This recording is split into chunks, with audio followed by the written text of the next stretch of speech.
It's funny how life can throw you a curveball when you least expect it. Just last Tuesday, I came home from work feeling pretty good about my day. The sun was setting, casting this warm orange glow over the neighborhood. Everything seemed peaceful, too peaceful in hindsight. As I walked up to my front door, something caught my eye. A crisp white envelope sitting on the porch. It had the Willow Creek HOA logo stamped on it, a little oak tree that always struck me as overly proud of itself. I picked it up, already dreading what was inside. Sure enough, when I opened it, there was a formal notice staring back at me. Violation of Section 4.2c, excessive vehicles parked on property. My heart sank, and then irritation set in. Excessive vehicles. Seriously. I turned around and looked at my driveway. There were 2 cars parked neatly in our 4-car space. One mine, one belonging to my teenage son, Jake. That's it. 2 cars. Not 5, not 10, just 2. How could anyone call that excessive? Was I supposed to start hiding them in the garage or something? I crumpled the letter in frustration and threw it into the trash. Who did these people think they were? They acted like they owned the place, enforcing rules that made no sense. If only they knew the truth. You see, I've lived in Willow Creek for years now. It's a nice neighborhood, don't get me wrong. The houses are well kept, the streets are clean, and most of the neighbors are friendly enough, at least on the surface. But beneath all the manicured lawns and polite smiles lies a web of secrets, and one of those secrets happens to involve me. About 5 years ago, I inherited my late uncle's real estate portfolio. He wasn't flashy or wealthy in the billionaire sense, but he was smart, really smart. Over decades, he quietly bought properties across Willow Creek, including several key lots within our neighborhood. When he passed away unexpectedly, everything transferred to me. At first, I didn't think much of it. Managing rental properties wasn't exactly thrilling, so I let things run their course while I focused on my own life. But here's the kicker. During one particularly boring afternoon, I decided to dig deeper into the property deeds. That's when I discovered something shocking. The land beneath the HOA clubhouse, along with half the surrounding streets, belonged to me. Yes, me. The same HOA that was now fining me for having 2 measly cars parked in my driveway operated out of a building sitting squarely on my property. Talk about irony. Here I was, getting penalized for breaking rules created by an organization that technically didn't even have the right to exist without my permission. You'd think finding this out would make me want to march straight to their next meeting and drop the mic, revealing my ownership status to everyone. But instead, I chose to stay quiet, for a while anyway. Why stir the pot unnecessarily? Life was good. Jake had friends, we had a comfortable home, and the neighborhood was peaceful. Why rock the boat just to prove a point? Besides, part of me enjoyed watching the HOA scramble over trivial nonsense like mailbox colors and lawn height regulations. Let them think they were in charge. For now, I was content keeping my secret tucked safely away. Or so I thought. Little did I know, that letter about excessive vehicles was about to change everything.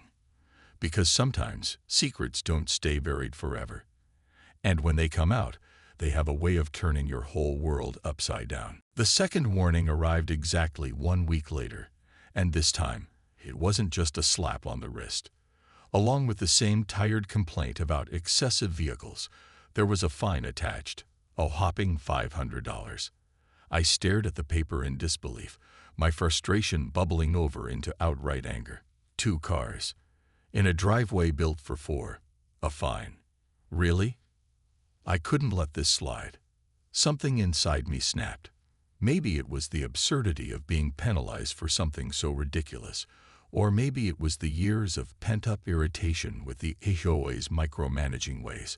Whatever it was, I decided it was time to push back. The next HOA meeting was scheduled for Thursday evening, and I made sure to attend. Normally, I avoided these gatherings like the plague. They were usually filled with pointless discussions about holiday decorations and noise levels that no one cared about. But tonight was different. tonight, I had something to say. When I walked into the clubhouse, the room buzzed with chatter. Neighbors nodded politely as I took a seat near the back, clutching the violation notice tightly in my hand. Mrs. Thompson, the self-appointed queen bee of Willow Creek, stood at the front of the room, tapping her pen against a clipboard. She always carried herself like she was running for office, even though her authority only extended as far as deciding whether someone's mailbox needed repainting. After a few minutes of mundane updates, apparently, someone had complained about Halloween decorations staying up too long. It was time for open discussion. That's when I raised my hand, heart pounding but resolve firm. Mrs. Thompson gave me a tight-lipped smile and gestured for me to speak. "I'd like to address the recent fine issued to me for excessive vehicles," I began, standing up so everyone could see me. My voice wavered slightly at first, but I steadied myself. Not only is this rule baseless, but it's also completely unreasonable. There are 2 cars in my driveway, one mine, one my son's. We're not blocking sidewalks. We're not causing any disruption. And yet I'm being fined as if I've committed some kind of crime. Mrs. Thompson's smirk faltered for a moment, but she quickly recovered. "Rules are rules, Miss Harper," she said coolly, as though reciting scripture. "If you disagree, perhaps you should take it up with the board." "Oh, I will," I shot back, surprising even myself with how sharp my tone sounded. Then, before I could lose my nerve, I added, "But first, maybe we should talk about who actually owns this neighborhood." The room fell silent. For a moment, all I could hear was the faint hum of the air conditioning. Even Mrs. Thompson looked momentarily confused, her perfectly manicured eyebrows knitting together. "What do you mean by that?" she asked cautiously. "Well," I said, letting the word hang in the air for dramatic effect, "it turns out that the land beneath this very clubhouse, and quite a few of your homes, doesn't belong to the HOA at all. It belongs to me." Gasps rippled through the crowd. Some people leaned forward in their chairs, eyes wide with disbelief. Others exchanged nervous glances, whispering behind cupped hands. Mrs. Thompson's face turned an alarming shade of red, and for once she didn't have a snappy comeback ready. "Let me explain," I continued, pulling a folder from my bag. Inside were copies of property deeds and tax records, proof of what I'd discovered months ago. My late uncle left me a significant portion of Willow Creek, including the land under the clubhouse and several common areas. So technically, you're operating on my property without my permission. The tension in the room was palpable. People shifted uncomfortably in their seats, unsure whether to believe me or dismiss it as some elaborate prank. One man near the front raised his hand hesitantly. "Are you saying you own the HOA?" "No," I clarified, shaking my head. "I'm saying I own the land the HOA operates on. And frankly, I think it's time we had a serious conversation about how things are run around here." Mrs. Thompson finally found her voice, though it came out shrill and defensive. "This is preposterous. You can't just waltz in here and make wild claims." "I'm not making claims," I interrupted, holding up the documents for everyone to see. "These are legal records. Feel free to look them over yourself." For the rest of the meeting, chaos reigned. People shouted questions, accusations flew, and Mrs. Thompson tried desperately to regain control of the situation. But the damage was done. The secret I'd kept hidden for years was finally out, and there was no going back. As I left the clubhouse that night, I felt a strange mix of triumph and unease. On one hand, I'd stood up for myself in a way I never had before. On the other hand, I knew this was only the beginning. The HOA wouldn't take this lying down, and neither would some of my neighbors. Change rarely comes without resistance, and I was about to find out just how far people would go to protect the status quo. The fallout from that meeting was immediate and chaotic. Word spread faster than wildfire through Willow Creek, and by the next morning, it felt like everyone knew my secret. Some neighbors avoided me altogether, crossing the street when they saw me coming. Others gave me awkward smiles or muttered polite greetings, unsure whether to treat me as a hero, a villain, or some kind of alien life form. Then there were the whispers. Oh, the whispers. Everywhere I went, grocery shopping, picking up coffee, even walking Jake to school, I could feel eyes on me. Conversations would stop mid-sentence, and people would turn away as if I'd caught them doing something wrong. It was maddening. I wasn't asking for fame or infamy. I just wanted to live my life without being treated like some sort of neighborhood boogeyman. Mrs. Thompson didn't waste any time trying to discredit me. She launched a full-blown campaign to paint me as some power-hungry tyrant bent on destroying Willow Creek. Flyers appeared overnight, taped to mailboxes and lampposts, accusing me of hoarding property and plotting to evict families. One particularly nasty note claimed I intended to bulldoze half the neighborhood to build luxury condos, as if I had nothing better to do with my time. Jake found the whole situation hilarious. "Mom, you're basically the evil landlord from every movie," he joked over breakfast one morning, shoveling cereal into his mouth. "I'm not evil," I replied, rolling my eyes but laughing despite myself. "Just misunderstood." Still, the tension weighed heavily on me. For years, I'd kept my ownership status quiet because I didn't want special treatment, or worse, fear and resentment from my neighbors. Now, thanks to Mrs. Thompson's smear tactics, I was getting both in spades. Every day brought new challenges. Anonymous notes slipped under my door, icy stares at the mailbox, even a petition circulating among residents demanding that I relinquish control of the disputed lands to the HOA. At first, I tried to ignore it all. I told myself that facts spoke louder than gossip, and eventually, cooler heads would prevail. But as the pressure mounted, I realized ignoring the problem wasn't going to cut it anymore. If I wanted to clear the air, and maybe salvage my reputation, I needed to take action. So I called an emergency town hall meeting. It wasn't easy convincing the HOA board to let me host it.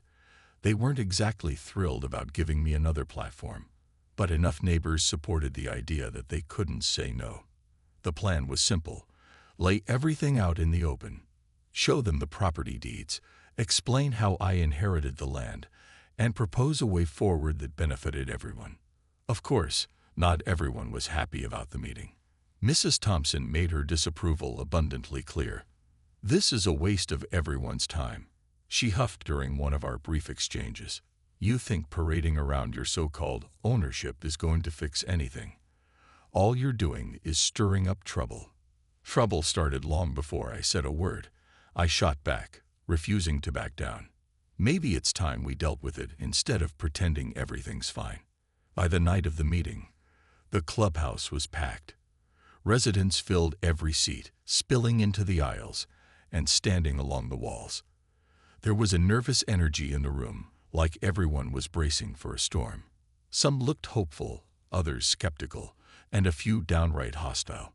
Mrs. Thompson sat stiffly near the front, arms crossed and lips pursed, ready to pounce at the slightest misstep.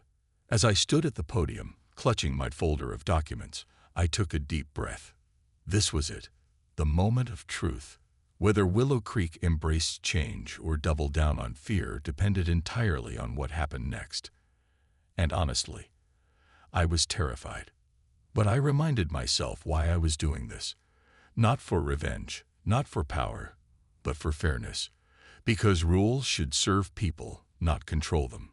Because secrets don't stay buried forever, and sometimes the only way to move forward is to face the truth head-on. The room was dead silent as I stepped up to the podium.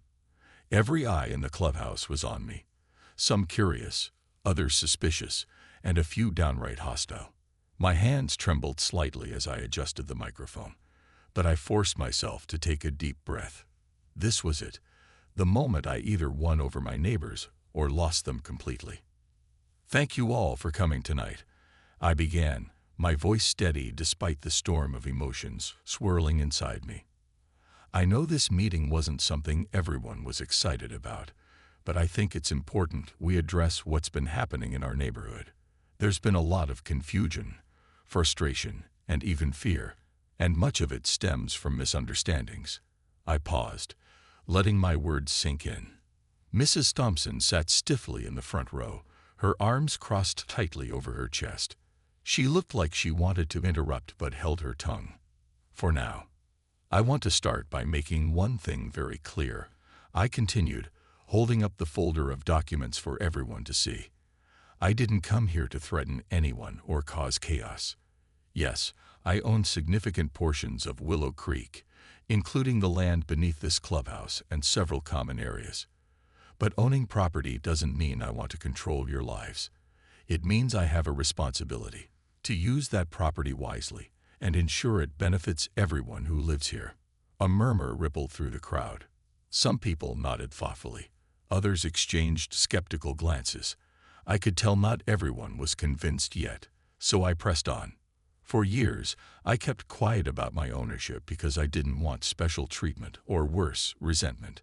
I just wanted to live here peacefully, like any of you. But when I received that fine for having 2 cars in my driveway, 2 cars, I realized silence wasn't helping anyone. The HOA's rules, meant to create harmony, have instead created division. People are afraid to speak up, afraid to question anything, because they're worried about being penalized. I glanced at Mrs. Thompson, who shifted uncomfortably in her seat. Her face was flushed, but she still refused to meet my gaze. So here's my proposal, I said, leaning forward slightly to emphasize my point. Let's dissolve the current HOA board, not out of spite, but because it's time for a fresh start. Together, we can form a new governing body that prioritizes collaboration over control. We'll rewrite the rules to make sense, focus on real issues instead of nitpicking minor details, and work together to build a stronger community. The room erupted into chatter. Some people clapped enthusiastically, while others argued loudly with their neighbors. One man near the back stood up and shouted, "How do we know you won't abuse your power if we give you more say?" It was a fair question, and I appreciated his honesty. That's why transparency is key, I replied calmly. I'll retain ownership of the disputed lands, yes, but only to ensure they're used responsibly. Any decisions about how those properties are managed will involve input from all of you. This isn't about me ruling Willow Creek. It's about us working together to make it better. Mrs. Thompson finally spoke up, her voice shrill and defensive. This is absurd. You can't just dismantle an organization that's kept this neighborhood running smoothly for decades. Smoothly, I countered, raising an eyebrow. Is that why half the residents avoid these meetings? Is that why people are scared to hang holiday lights because they might get fined for wrong color schemes? Smooth operations don't breed fear, they foster trust. My response drew applause from several attendees. Even some of Mrs. Thompson's usual supporters seemed to waver, exchanging uncertain looks. Sensing she was losing ground, she abruptly stood up and stormed out of the room, slamming the door behind her. Without her dominating presence, the atmosphere shifted. People started talking openly, sharing their frustrations with the current system and brainstorming ideas for improvement. For the first time in years, it felt like we were having a real conversation, not just going through the motions. As the meeting wrapped up, I felt a flicker of hope. Change wouldn't happen overnight, but tonight proved that people were ready to try something different. And maybe, just maybe, Willow Creek could become the kind of neighborhood where everyone truly belonged, not just those who followed the rules blindly. The days following the town hall meeting were a whirlwind of emotions and activity. Word of my proposal spread like wildfire, and opinions divided sharply. On one side were those who supported me, neighbors tired of living under the HOA's strict rules, eager for change. They saw my plan as a chance to breathe new life into Willow Creek, to replace fear with fairness. On the other side stood Mrs. Thompson and her loyalists, clinging desperately to the old ways. To them, I was a threat, a disruptor who dared to challenge the status quo. Mrs. Thompson wasted no time rallying her troops. Flyers appeared again, this time urging people to protect our community by opposing my so-called power grab. She even organized a counter-meeting at her house, inviting only her closest allies. I heard through the grapevine that they spent hours strategizing how to discredit me further, spreading rumors that I planned to sell off parts of the neighborhood or jack up property taxes. But not everyone fell for it. Slowly but surely, cracks began to form in her camp. Some neighbors confided in me privately, admitting they'd grown weary of the HOA's overreach. One woman named Lisa, who lived 2 doors down, stopped me on the street one afternoon. "I don't know what to believe anymore," she said hesitantly. "But if you're serious about making things better, count me in." Her words gave me strength during moments when doubt crept in. Because while some people supported me openly, others remained silent, too afraid to take sides. It was frustrating, watching them sit on the fence while Mrs. Thompson worked tirelessly to undermine me. Still, I reminded myself that change takes time. Not everyone would be brave enough to step forward right away. And that was okay. Meanwhile, anonymous notes continued to appear on my doorstep. Most were harmless complaints or empty threats, but one stood out. Written in shaky handwriting, it read, "Sell us out, and you'll regret it." The message sent a chill down my spine, but I refused to let fear dictate my actions. If anything, it fueled my determination to see this through. To keep momentum going, I reached out to Greg Lawson, a neighbor who'd always struck me as level-headed and fair-minded. He wasn't particularly vocal at meetings, but he had a quiet way of commanding respect. When I asked him to help mediate discussions between residents, he agreed without hesitation. "Someone needs to bridge the gap," he said simply. "Might as well be me." Together, we organized smaller group sessions where neighbors could voice their concerns without feeling overwhelmed by large crowds. These meetings revealed just how deeply divided Willow Creek had become. Some people wanted drastic changes, abolishing fines altogether, loosening restrictions on home modifications, but others worried that too much freedom would ruin the neighborhood's charm. Finding common ground felt like trying to solve a puzzle with missing pieces. Then came the petition. Signed by nearly half the neighborhood, it demanded that I relinquish control of the disputed lands to the HOA, or risk alienating the entire community. Reading it felt like a punch to the gut. Hadn't I already explained that keeping ownership didn't mean dictatorship? That my goal was collaboration, not domination. Still, I couldn't ignore the weight of their concerns, so I called another gathering. Not a formal meeting, but an open forum held outdoors on the green space behind the clubhouse. Ironically, also part of my property. Chairs were set up in a circle to encourage conversation, and snacks were provided to lighten the mood. As people trickled in, I noticed a mix of familiar faces and newcomers, those who hadn't attended previous meetings but seemed curious now. When everyone was seated, I stood up and addressed the crowd. "Thank you all for coming today," I began, my voice calm but firm. "I know there's been a lot of confusion and mistrust lately, and I want to clear the air once and for all. Yes, I own significant portions of this neighborhood, but my intention has never been to control anyone. My hope is to create a system where everyone feels heard and valued." One man raised his hand tentatively. "How can we trust you?" he asked. "After everything that's happened, how do we know this isn't just about power?" It was a valid question, and I took a moment to consider my response. "You're right to ask that," I said finally. "Trust isn't something I can demand. It's something I have to earn. All I can offer is transparency and accountability. If you'll give me a chance, I promise to listen. To really listen, and work alongside you to build something better." For the first time, I saw genuine nods of agreement. Not everyone was convinced yet, but progress was being made. Little by little, walls were coming down, and hope was taking root in their place. The final vote was set for a Saturday morning, and the air in Willow Creek buzzed with anticipation. Flyers were plastered on every lamppost, some urging residents to support change, others warning them to protect tradition. Even the local coffee shop got swept up in the drama. Someone had scribbled "Vote Yes for Fairness" on the community chalkboard, only for it to be crossed out later and replaced with "Rules Keep Us Safe." It felt like the entire neighborhood was holding its breath. On the day of the vote, the clubhouse overflowed with people. Every seat was taken, and latecomers leaned against walls or stood outside, craning their necks to hear what was happening inside. The energy was electric, a mix of excitement, anxiety, and outright tension. I arrived early, clutching a notebook filled with notes from previous meetings and ideas for moving forward. Greg Lawson sat nearby, giving me a reassuring nod as I took my place at the front of the room.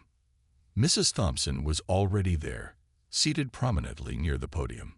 Her usual polished demeanor seemed slightly frayed today, her hands gripping a stack of papers tightly. She glanced around the room, her lips pressed into a thin line, as if bracing herself for battle. When the meeting began, she spoke first, her voice sharp and clipped. "This neighborhood thrives because of structure," she declared, standing tall despite the obvious cracks in her confidence. "Without rules and consequences for breaking them, we lose everything that makes Willow Creek special. Change might sound appealing now, but it will only lead to chaos." Her words earned scattered applause, mostly from her loyalists. But when it was my turn to speak, I saw hesitation flicker across many faces. People weren't entirely convinced by her argument anymore. "Willow Creek is special," I said, stepping up to the podium. "But not because of rigid rules or constant fear of fines. It's special because of the people who live here, the families raising kids, the retirees enjoying quiet evenings on their porches, the friendships built over years. Rules should serve us, not control us." I paused, letting my gaze sweep across the room.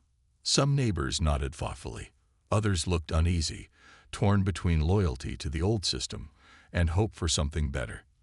"Let's be honest," I continued. "How many of you have ever felt afraid to paint your house a certain color, or worried about being fined for leaving your trash can out an hour too long? These aren't trivial inconveniences. They're symptoms of a deeper problem. Fear doesn't create harmony. It stifles it." A murmur rippled through the crowd, and I knew I'd struck a nerve. "In courage," I pressed on. "My proposal isn't about tearing everything down.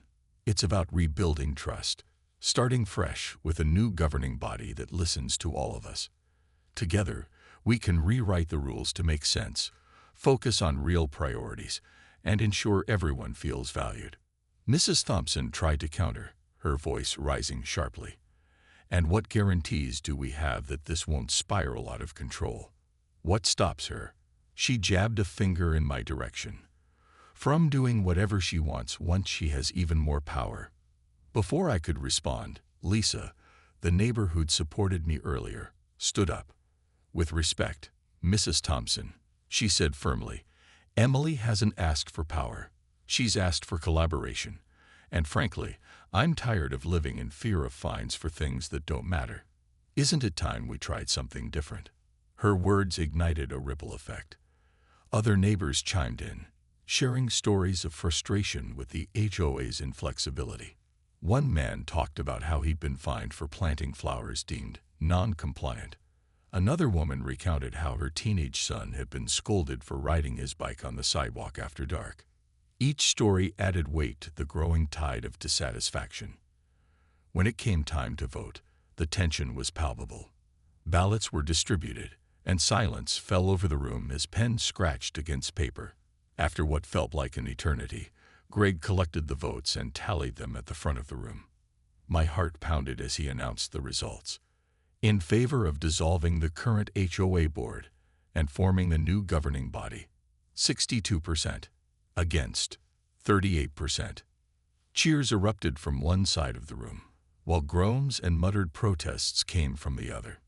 Mrs. Thompson looked stunned, her face pale as she quietly gathered her belongings and slipped out without another word. As the crowd dispersed, several neighbors approached me to shake my hand or offer words of gratitude. For the first time in weeks, I allowed myself to feel a glimmer of relief. Change wouldn't happen overnight, but tonight proved one thing. Willow Creek was ready to move forward, together. In the weeks that followed the vote, Willow Creek began to transform, not overnight, but gradually, like the first rays of sunlight breaking through a stormy sky. The old HOA board officially disbanded, and a new governing body was formed, made up of volunteers who genuinely cared about the neighborhood. Lisa became one of its leaders, bringing her warm personality and practical ideas to the table. Greg stayed involved too, helping mediate discussions and ensure everyone's voice was heard. The changes we implemented were small at first, but meaningful. Fines for minor infractions, like mismatched mailbox colors or holiday decorations, left up too long, were abolished entirely. Instead, we focused on bigger issues: improving street lighting, organizing community events, and even planting more trees along the sidewalks. The clubhouse, once a symbol of rigid authority, became a hub for gatherings. Kids played board games inside while parents chatted over coffee, their laughter echoing through the halls.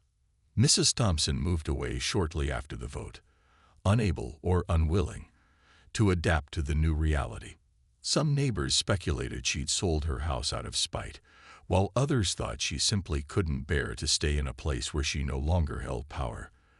Either way, her absence marked the end of an era. Without her looming presence, the atmosphere in Willow Creek lightened considerably. People smiled more, waved hello without hesitation, and started talking to each other again, not just about complaints, but about hopes and dreams for the future. Jake noticed the shift too. One afternoon, as we sat on the porch watching him shoot hoops with his friends, he turned to me and said, "Mom, it feels different now. Like, nicer." I smiled, feeling a swell of pride. That's exactly what I'd hoped for, a neighborhood where kindness mattered more than rules. Of course, not everything went smoothly. There were still disagreements, debates, and moments when old habits threatened to creep back in. A few neighbors grumbled about loosening restrictions, worried that too much freedom would ruin the neighborhood's charm. But instead of shutting them down, we listened. Compromise became our guiding principle, and slowly, even the skeptics began to see the value in collaboration over control.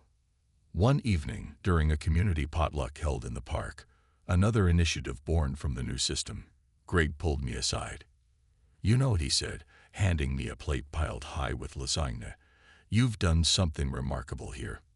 Not many people could have pulled this off." I chuckled, shaking my head. I didn't do it alone. Everyone played a part. You, Lisa, all the neighbors willing to give change a chance. "Maybe," he replied with a grin. "But you were the one brave enough to start the conversation. And now look at us." As I glanced around the park, I saw families laughing together, kids chasing each other across the grass, and adults chatting animatedly under strings of twinkling lights someone had hung between trees. It wasn't perfect. No community ever is. But it was alive in a way it hadn't been before. Fear had given way to trust, isolation to connection. Later that night, as I tucked Jake into bed, he asked, "Do you think anyone else will find out about your secret someday?" "What secret?" I teased, brushing a strand of hair off his forehead. "That you own half the neighborhood," he whispered conspiratorially. I laughed softly. "It's not really a secret anymore, is it? Besides, owning property isn't about power, it's about responsibility. And I intend to use mine wisely." He nodded sleepily, already drifting off. As I turned off the light and closed his door, I felt a deep sense of contentment. Willow Creek wasn't perfect, but it was ours. Together, we'd built something stronger, kinder, and more resilient than any rulebook could ever create. Sometimes, life throws challenges your way not to break you, but to show you what you're capable of. For me, it took a ridiculous fine over 2 cars in a driveway to realize that owning a neighborhood isn't about controlling it. It's about nurturing it. And if I've learned anything from this journey, it's that true leadership isn't about ruling over others. It's about lifting them up. Because in the end, a neighborhood isn't defined by its rules or its land. It's defined by the people who call it home. And I'm proud to say that Willow Creek finally feels like mine. And theirs, in the best possible way.